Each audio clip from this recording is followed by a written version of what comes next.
Assalamualaikum warahmatullahi wabarakatuh. Ya, perkenalkan kami dari kelompok 8 mata kuliah Sistem Informasi Manajemen yang beranggotakan 6 anak yang diajar atau pengajarnya yaitu Ibu dosen Bu Ammah Faizah SSMAB. Langsung saja perkenalkan, saya Muhammad Mujib sebagai moderator. Di sini pemateri yang pertama ada Mbak Nurma, pemateri yang kedua ada Mbak Dia, pemateri ketiga ada Mbak Mira, pemateri keempat ada Mas Putra, pemateri kelima ada Mbak Mia. Nah, dari sistem informasi tersebut kami membuka tema Interpreted Application. Apa itu teman-teman? Interpreted Application. Mungkin dari teman-teman sudah ada yang paham dari Interpreted Application. Jikalau ada yang tidak paham, saya akan menjelaskan sedikit tentang Interpreted Application. Interpreted Application adalah sebuah sistem dari manusia, peralatan, material, data, kebijakan, dan prosedur yang muncul untuk menyediakan sebuah produk atau pelayanan dengan tujuan mendapatkan keuntungan yang disiplin. Nah, dari sini teman-teman sudah ada gambaran terkait apa itu Interpreted Application. Nah, yang lebih jelasnya atau yang lebih pahamnya teman-teman akan dijelaskan oleh teman-teman kelompok 8. Kepada Mbak Nurma sebagai pemateri yang pertama, kami persilahkan. Baik, di sini saya Nurma Leniatul Hikmah dari kelas 4C akan menjelaskan tentang Enterprise Application. Apa itu Enterprise Application? Enterprise Application adalah sebuah sistem dari manusia, peralatan, material, data, kebijakan, dan prosedur yang muncul untuk menyediakan sebuah produk atau pelayanan dengan tujuan mendapatkan keuntungan. Jadi, Enterprise Application ini adalah seperti aplikasi perangkat lunak utama yang dirancang untuk digunakan atau diakses oleh berbagai departemen dan biasanya dikelola pada tingkat korporasi. Baik, terima kasih. Selanjutnya yakni proses bisnis dan sistem informasi. Proses bisnis merujuk ke aktivitas yang terkait secara logis untuk mencapai hasil bisnis tertentu. Proses bisnis perusahaan dapat menjadi sumber kekuatan kompetitif jika mereka memungkinkan perusahaan untuk berinovasi lebih baik atau untuk mengeksekusi lebih baik dari para pesaing pembisnis.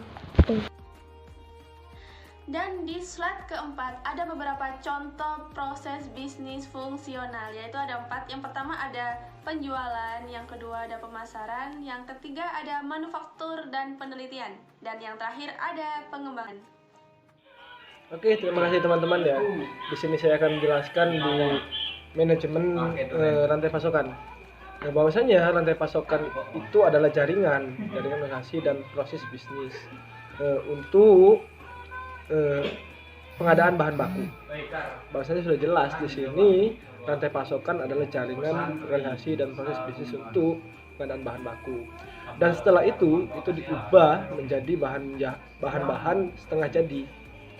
Setelah itu juga bahan setengah jadi itu menjadi barang produk ataupun produk baru didistribusikan kepada pelanggan. Bahwasanya di sini dijelaskan rantai pasokan adalah jaringan organisasi dan proses bisnis untuk pengadaan bahan baku. Setelah itu diubah menjadi bahan setengah jadi, dan setelah itu juga barang tersebut ataupun produk tersebut didistribusikan kepada pelanggan. Begitu teman-teman. Selanjutnya juga di sini ada proses rantai pasokan atau juga bisa disebut dijelaskan SCOR ataupun SCOR, mendefinisikan serangkaian proses rantai pasokan yang umum untuk membantu perusahaan lebih memahami masalah manajemen rantai pasokan dan menetapkan tujuan untuk peningkatan rantai pasokan, teman-teman. Sudah jelas bahwasanya di sini SCOR ini mendefinisikan serangkaian proses rantai pasokan yang umum untuk membantu perusahaan lebih memahami lagi manajemen rantai pasokan di perusahaan, dan juga bisa menetapkan tujuan untuk peningkatan rantai pasokan di perusahaan, teman-teman, seperti itu. Dan untuk seterusnya tentang SCOR ini akan dijelaskan oleh teman saya, teman-teman ya. Perkenalkan, nama saya Mia Miranda. NIM 2019-69-100-112. Di sini saya akan sedikit menjelaskan materi atau melanjutkan penjelasan dari rekan saya. SCORE mengidentifikasi 5 proses rantai pasokan utama diantaranya yaitu 1. Rencana, 2. Sumber, 3. Membuat, 4. Mengirim, dan 5. Mengembalikan. Yang pertama, rencana.